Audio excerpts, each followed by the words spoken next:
Você vai ver a partir de agora é uma compilação de uma série em 3 episódios chamada O Tinder da Natureza, trabalho do Everton e do Danilo Boros. O que a gente fez aqui foi reunir as 3 partes para facilitar o acesso e o aprendizado. Vai por mim, você vai aprender alguma coisa hoje.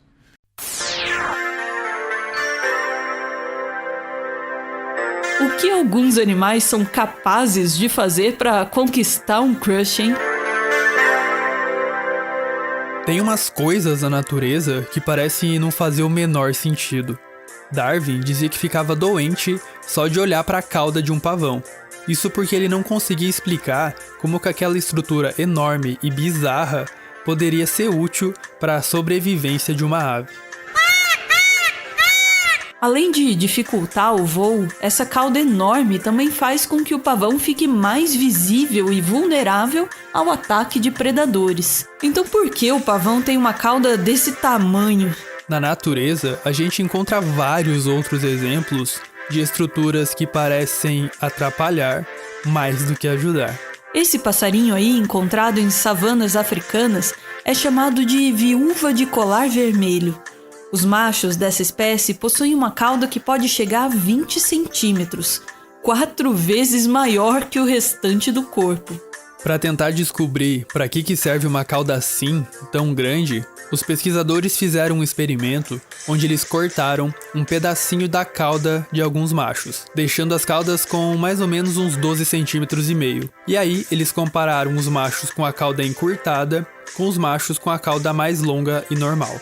Os machos que tiveram a cauda encurtada conseguiam voar por mais tempo, se exibiam mais para as fêmeas e perdiam menos peso durante a primavera.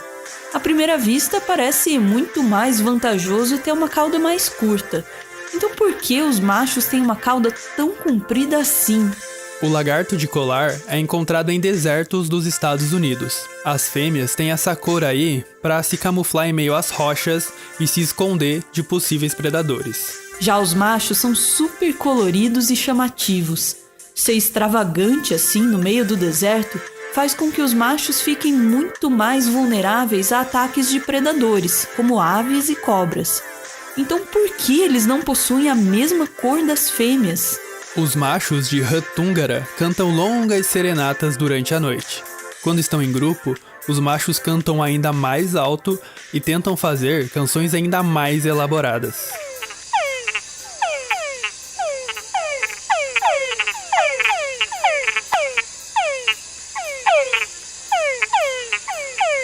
O problema é que isso acaba chamando ainda mais a atenção dos morcegos, que são os principais predadores dessas rãs.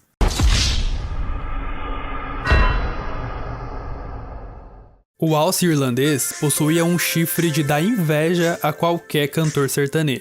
Os chifres desses bichos chegavam a 4 metros de comprimento de ponta a ponta e pesavam mais de 40 quilos. Qual seria o motivo de um bicho carregar um chifre assim, tão grande? Biologicamente, todo ser vivo possui 2 objetivos: sobreviver e passar seu material genético para as próximas gerações através da reprodução. Nesses exemplos que a gente mostrou, alguns comportamentos e estruturas parecem atrapalhar a sobrevivência desses bichos, e na verdade alguns até atrapalham mesmo. Mas como diria um grande biólogo ucraniano chamado Dobzhansky, na biologia nada faz sentido, exceto se ela for interpretada à luz da teoria da evolução. Embora essas estruturas que a gente já citou dificultem a sobrevivência desses bichos, elas acabam facilitando a reprodução sexuada. Por isso, essas estruturas são chamadas de ornamentos sexuais. Na reprodução assexuada, que é feita por bactérias, algumas plantas e até alguns bichos, o ser vivo não precisa nem se preocupar em achar um parceiro sexual. E ainda por cima, ele passa 100% do material genético para os filhos, que vão ser cópias mais ou menos exatas dos pais. Já a reprodução sexuada ocorre quando um gameta masculino, como um espermatozoide, se une a um gameta feminino, como um óvulo.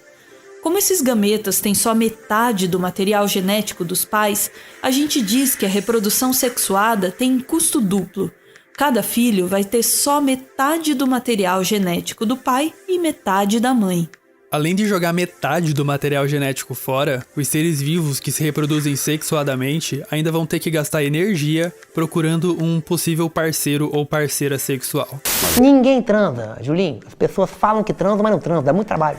Fazer cópias de si mesmo por meio da reprodução assexuada é muito mais fácil, eficiente e econômico. Por isso, deveria ser muito mais comum. Mas não é isso que acontece na natureza. 99% dos seres vivos multicelulares se reproduzem sexuadamente. A gente tem algumas teorias para explicar esse aparente paradoxo. Uma delas tem a ver com os parasitas.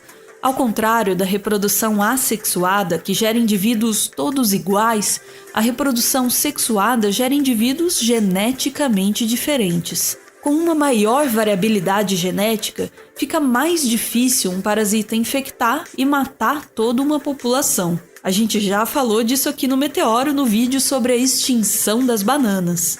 Além disso, durante a formação dos gametas, os genes são embaralhados. Na maioria das vezes, esse embaralhamento de genes não dá em nada. Às vezes dá ruim, mas às vezes ele ajuda a evitar que doenças genéticas apareçam na população. Quando não tem alimento para todo mundo, os bichos acabam brigando por comida. Quando não tem espaço para todo mundo, as plantas acabam disputando o melhor lugar ao sol. E quando não tem parceiro sexual para todo mundo, os indivíduos de uma população acabam brigando por sexo. Essa disputa por parceiros sexuais é o que a gente chama de seleção sexual, que alguns consideram ser um tipo especial de seleção natural. Na seleção intrassexual, a porrada come solta. Os indivíduos, normalmente machos, competem de maneira agressiva pelo acesso às fêmeas. Por evolução convergente, isso levou ao desenvolvimento de estruturas semelhantes em vários grupos de animais diferentes, como chifres e garras que auxiliam nos combates. Os chifres enormes de machos do alce irlandês eram poderosas armas utilizadas em combates durante a época de reprodução desses bichos. Mas eles eram úteis mesmo só na época da reprodução. Esses chifres atrapalhavam tanto que levaram à extinção do alce irlandês. O alce irlandês foi extinto há cerca de 8.000 anos, período que coincide com mudanças climáticas que fizeram com que áreas abertas se tornassem florestas fechadas. Por causa dos chifres enormes, os alces não conseguiam andar e procurar comida nesse tipo de ambiente. Esse período também coincide com a chegada de populações humanas na Irlanda e na Rússia, locais onde viviam a maioria desses alces. Assim, os alces que tentavam viver em locais abertos viravam um alvo fácil da caça feita por esses humanos. A seleção intrassexual também explica por que em alguns grupos de animais os machos são muito maiores que as fêmeas. Isso acontece de maneira bem marcante nos pinípedes, que é aquele grupo formado por focas, leões marinhos, elefantes marinhos, lobos marinhos e morsas. As fêmeas desses bichos são bem menores e não variam muito de tamanho. Já os machos variam bastante. Alguns são enormes, enquanto outros são bem menores. Quanto maior é o macho, mais combates ele vence e maior é o tamanho do harém dele. Já na seleção intersexual, os machos competem de maneira indireta pelas fêmeas, tentando chamar a atenção com ornamentos e comportamentos um pouco mais extravagantes e até mesmo carnavalescos. Nessa história, as fêmeas é que escolhem com quem elas vão acasalar e ganham o macho mais bonito ou mais charmoso do ponto de vista da fêmea. Mas esse critério de escolha das fêmeas às vezes não é muito claro. Nesse grande Tinder que é a vida selvagem, será que a fêmea escolhe um parceiro sexual só pela beleza? Ou será que os machos escolhidos são muito mais que um rostinho bonito? Em geral, 3 hipóteses ou modelos diferentes podem ajudar a explicar no que é baseado o critério de escolha das fêmeas. Esses modelos não são mutuamente exclusivos. Isso quer dizer que às vezes 2 ou mesmo os 3 modelos podem ser utilizados ao mesmo tempo para explicar qual a função de um ornamento sexual. O modelo menos comum é chamado de modelo de enviesamento sensorial. Nesse modelo, os machos se aproveitam de brechas do sistema sensorial das fêmeas para chamar a atenção delas. Em um experimento com 2 espécies de passarinhos chamados de tentilhões australianos, Os cientistas colocaram uma pena artificial na cabeça de alguns machos e analisaram como as fêmeas respondiam a esse novo adereço. Essas penas eram verdes, vermelhas ou brancas. As fêmeas passaram muito mais tempo flertando com os passarinhos que tinham uma pena artificial branca na cabeça. A explicação é que as fêmeas dessas aves costumam forrar o ninho com penas brancas para camuflar os ovos e esconder os filhotes de predadores. Essa pena branca na cabeça dos machos parece ter estimulado e confundido o sistema sensorial das fêmeas, que passaram a cair de amores pelo macho. Outro modelo utilizado para explicar a escolha das fêmeas é chamado de princípio de handicap. Handicap é um termo em inglês que significa algo como dar desvantagem para alguém em um jogo. Quem joga FIFA deve conhecer bem essa história. Às vezes parece que é impossível você fazer gol no adversário, principalmente quando ele tem um time aparentemente mais fraco. Essa vantagem que o jogo parece dar para o adversário e que é uma desvantagem para você é chamada de handicap. Esse passarinho aí é chamado de viúva rabilonga. Os machos dessa espécie têm uma cauda enorme, de aproximadamente 50 centímetros. Para analisar o papel dessa cauda na seleção sexual, os pesquisadores alongaram a cauda de alguns machos de viúva rabilonga, deixando elas com 75 centímetros. Os machos com a cauda alongada artificialmente eram mais desengonçados na hora de voar. E mesmo assim, eles se tornaram ainda mais irresistíveis, acasalando 2 vezes mais que os machos com caudas normais. É como se as fêmeas pensassem: nossa, esse cara consegue sobreviver mesmo com essa cauda enorme atrapalhando, então ele deve ser bom mesmo.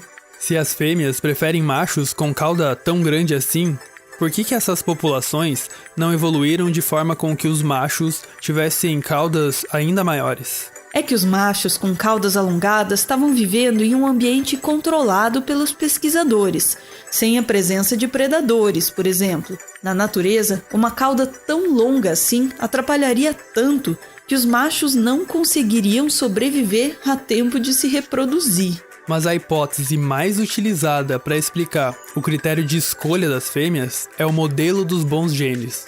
De acordo com esse modelo, os ornamentos sexuais são indicativos indiretos de outras qualidades. Os machos de viúva de colar vermelho que possuem caudas maiores possuem uma condição física melhor, acasalam com mais fêmeas e geram ovos que eclodem antes. Nesse caso, a cauda longa indica que o macho possui outras qualidades interessantes. Passarinhos super coloridos, principalmente aqueles com cores mais quentes, também são resultados da seleção sexual.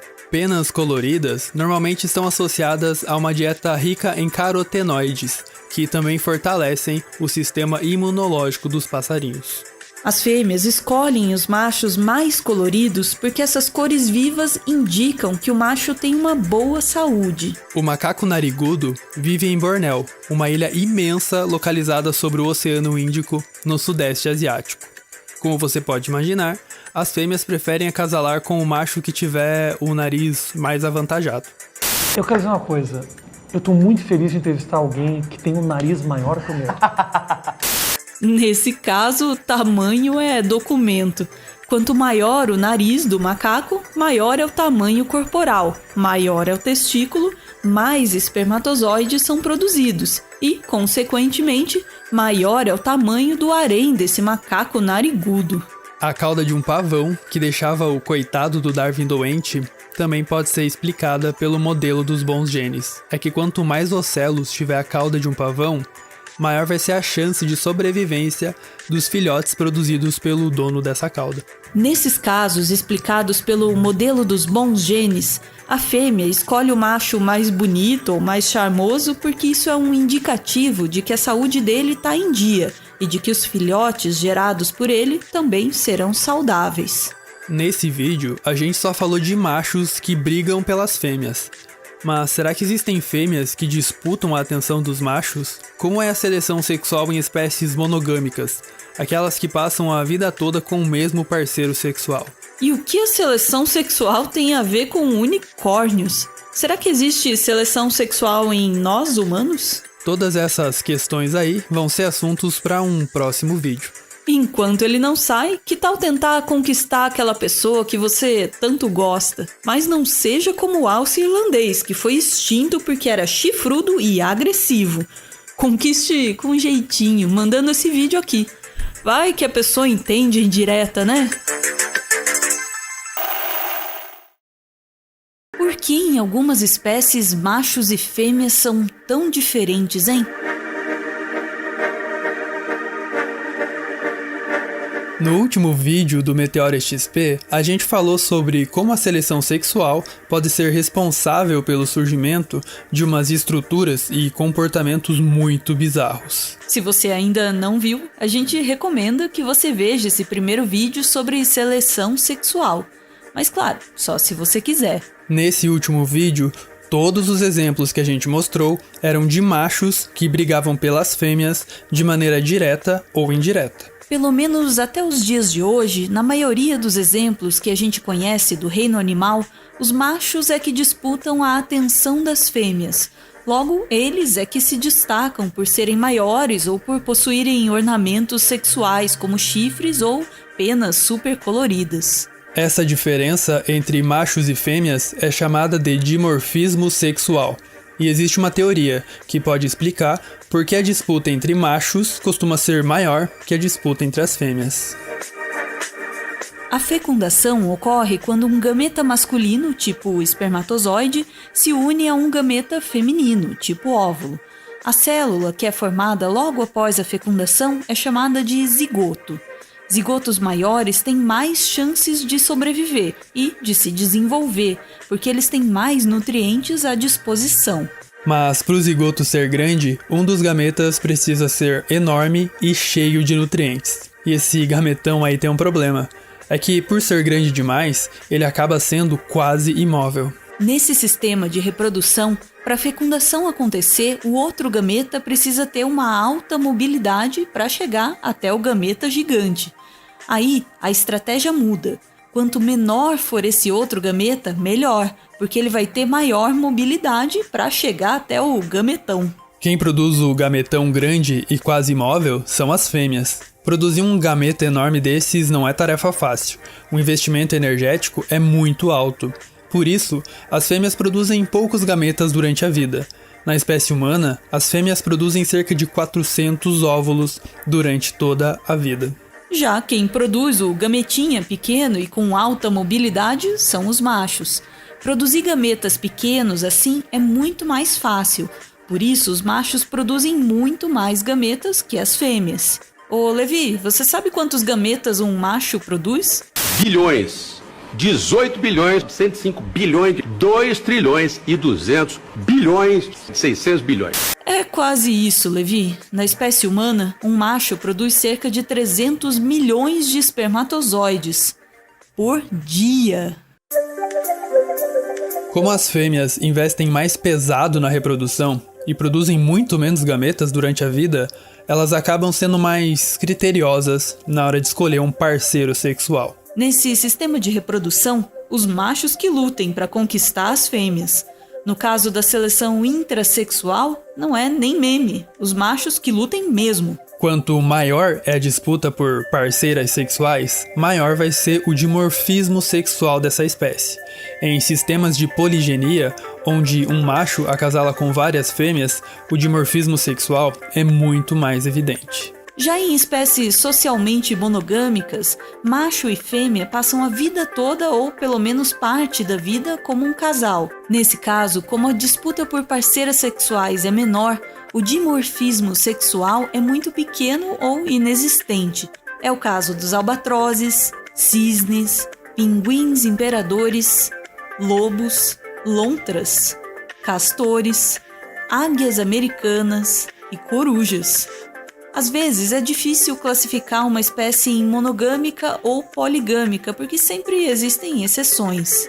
Essas duas espécies de aves australianas são chamadas de carriças fadas. O macho e a fêmea passam a vida adulta ligados socialmente, dividindo tarefas como a defesa do território e o cuidado dos filhotes. Por isso, esses passarinhos são considerados socialmente monogâmicos, mas o dimorfismo sexual dessa espécie é enorme. Olha esse passarinho fofinho todo azulado, muito mais chamativo que a fêmea. Embora esses passarinhos formem casais que se mantêm unidos por quase toda a vida, essa espécie não é verdadeiramente monogâmica. Tanto o macho quanto a fêmea dão umas puladas de cerca de vez em quando.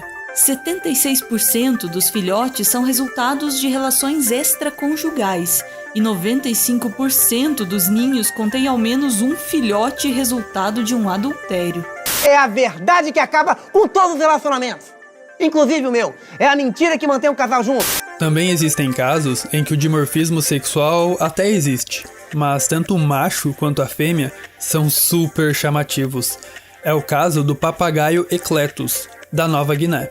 A cor verde ajuda o macho a se esconder de predadores, enquanto ele procura comida entre as folhas. Já as fêmeas costumam construir ninhos em buracos dentro de árvores, onde estão seguras e protegidas junto com os filhotes. Essa cor azul e vermelha das fêmeas serve para chamar a atenção dos machos durante o período de reprodução. Esse é um exemplo onde tanto o macho quanto a fêmea são super coloridos. Mas também existem alguns casos onde as coisas se invertem.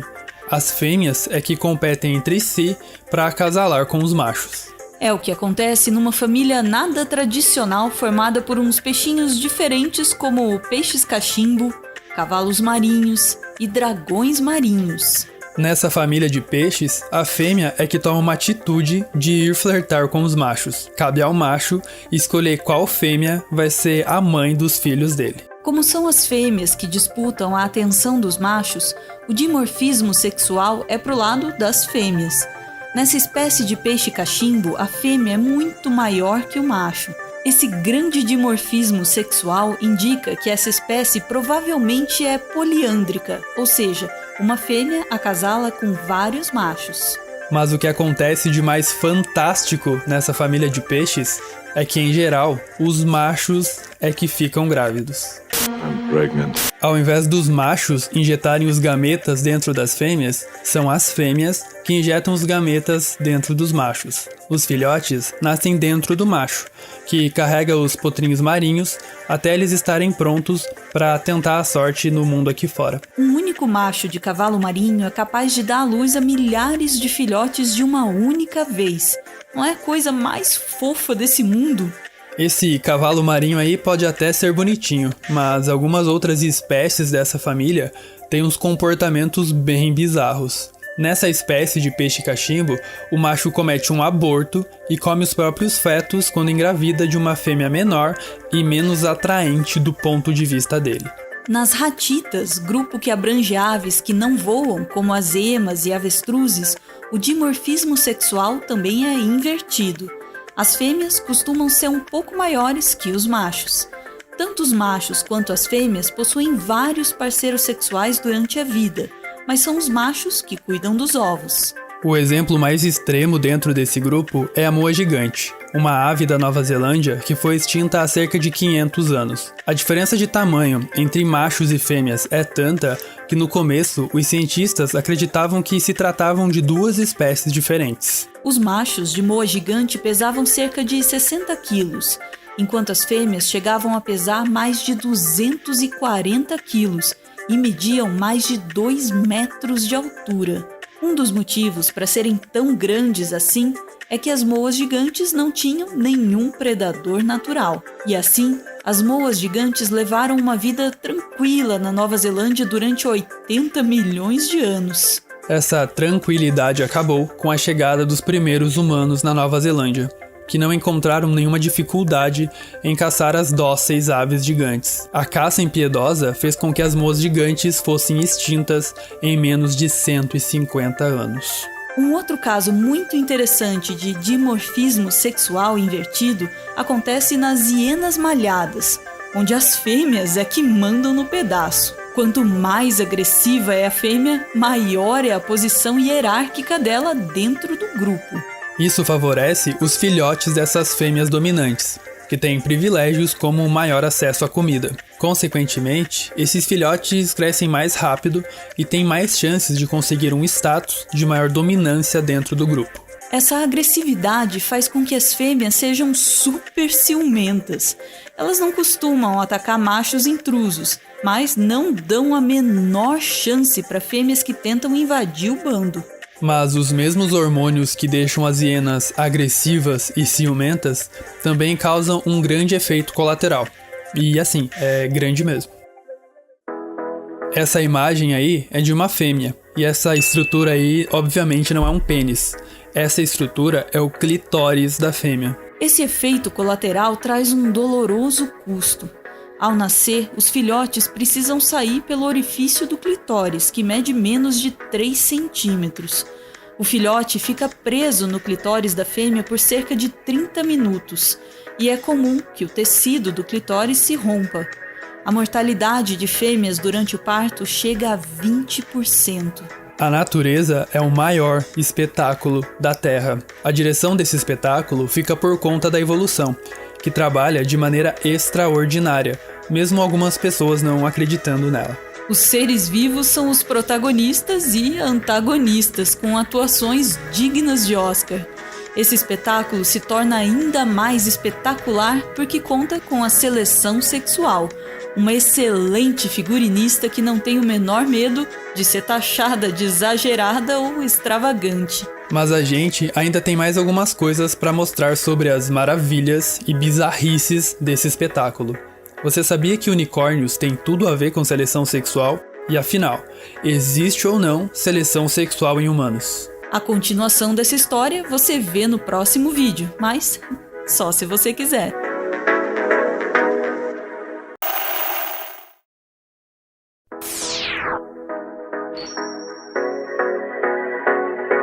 O que a seleção sexual fez em nós humanos, hein?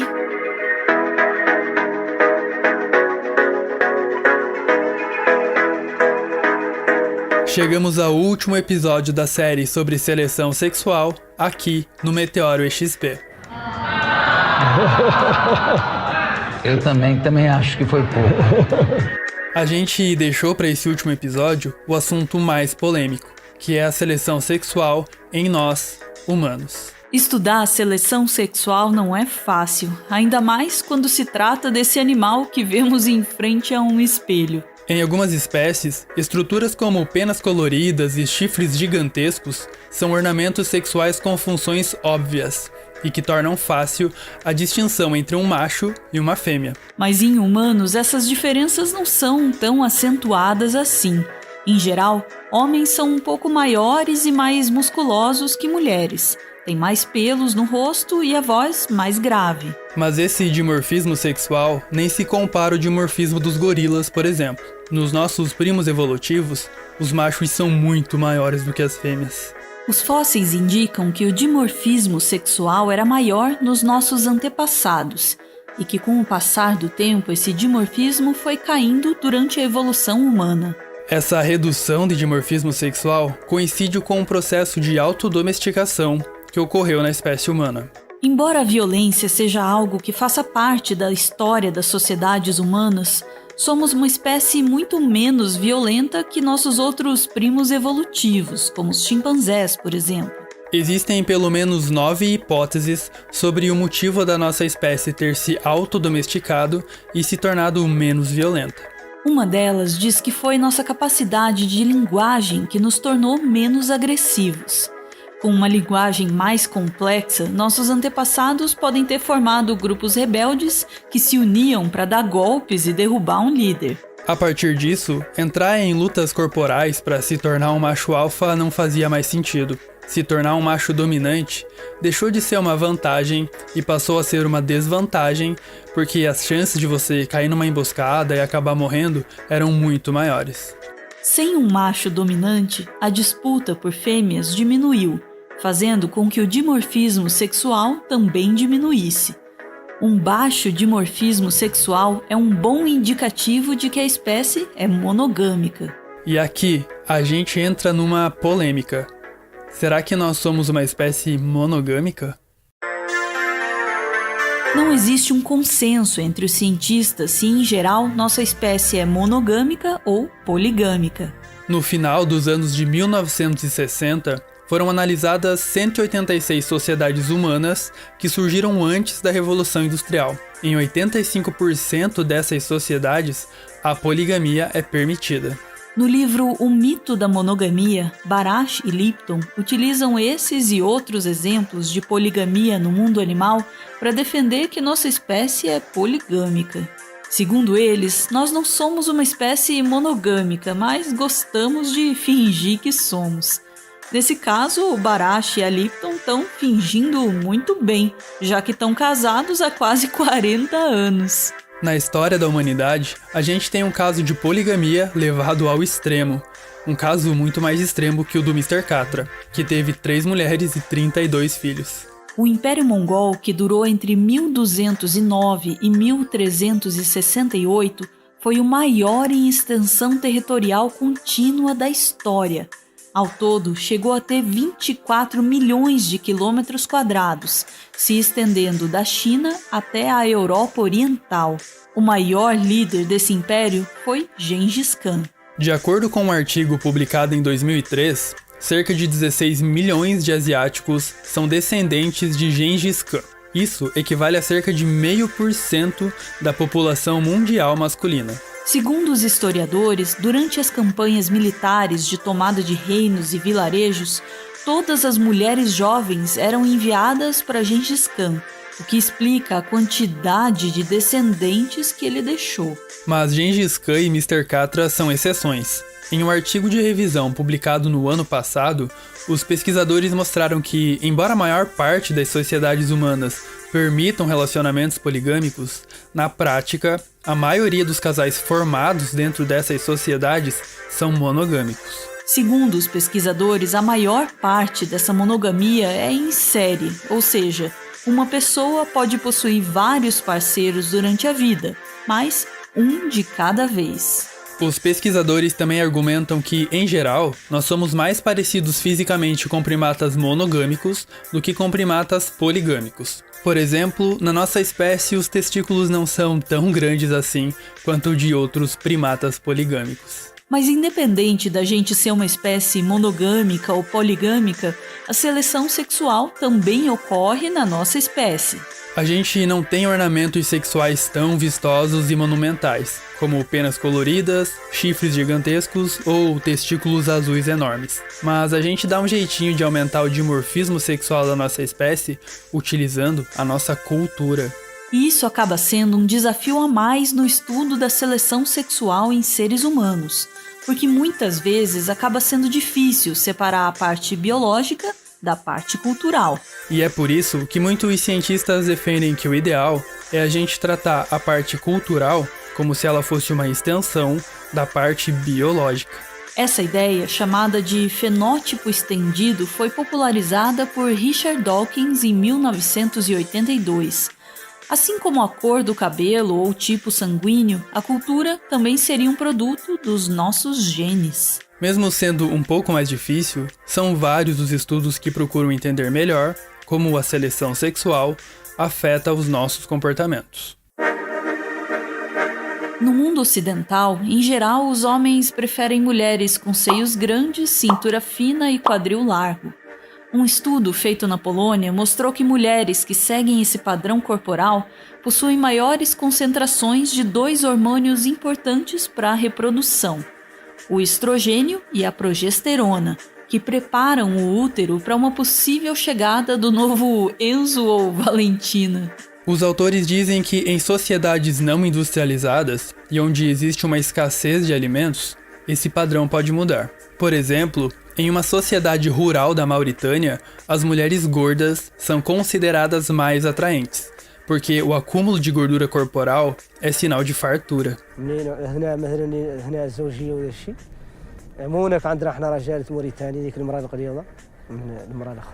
Isso resulta numa tradição cruel. Meninas de 5 a 10 anos são obrigadas a ingerir grandes quantidades de alimentos, sendo até mesmo torturadas quando se recusam a comer. Em relação ao rosto, tanto homens quanto mulheres de diferentes culturas parecem ter uma mesma preferência. São considerados mais atraentes aqueles rostos que são simétricos e sexualmente dimórficos.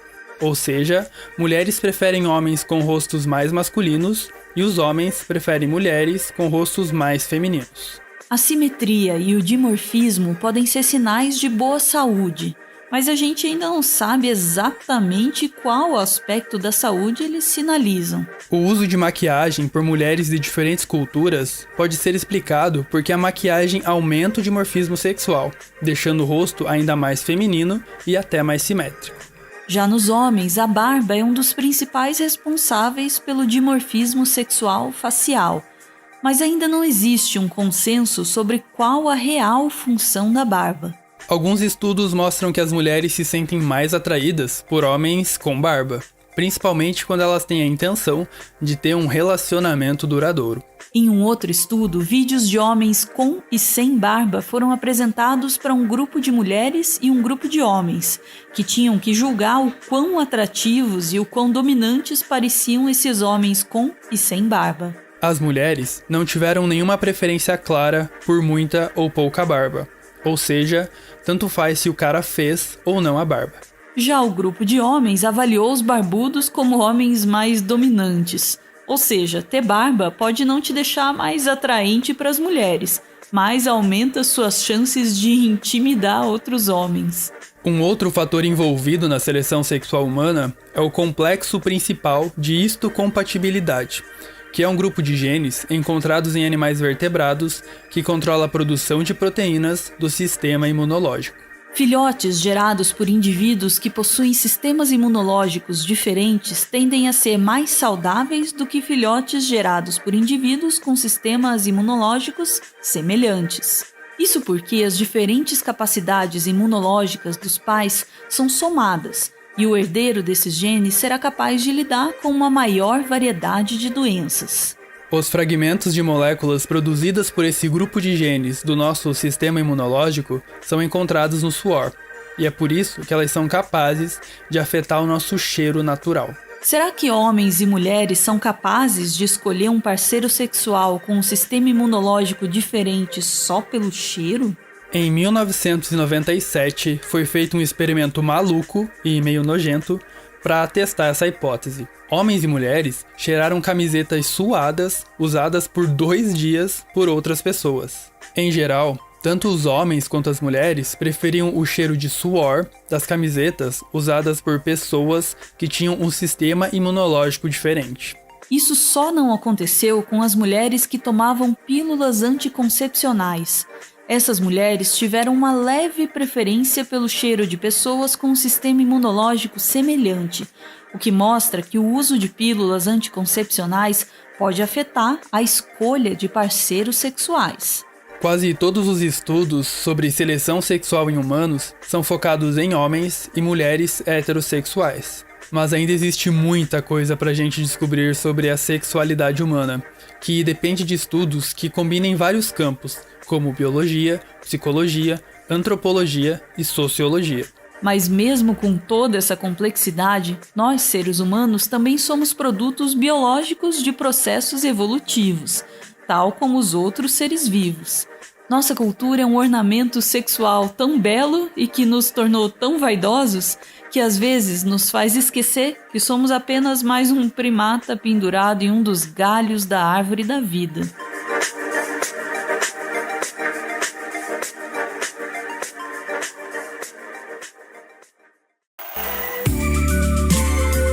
Esse aí é o Everton. Ele é mestre em Biologia Evolutiva e ele faz um doutorado em Ecologia na Universidade Federal do Paraná. Ah, e ele é fã do Carl Sagan, mas aí também, quem não é? O Everton é o responsável pela pesquisa e pelo roteiro do Meteoro.exp, o nosso quadro de biologia que você acabou de ver. E o Everton também tá lá no Twitter com mais conteúdo sobre biologia, geralmente agregado na hashtag BiothreadBR, que tá aparecendo aí na tela. Eu ouvi dizer que o Everton fica feliz compartilhando um pouco do que ele conhece com vocês. Então, vocês podem colar lá no Twitter, se vocês quiserem.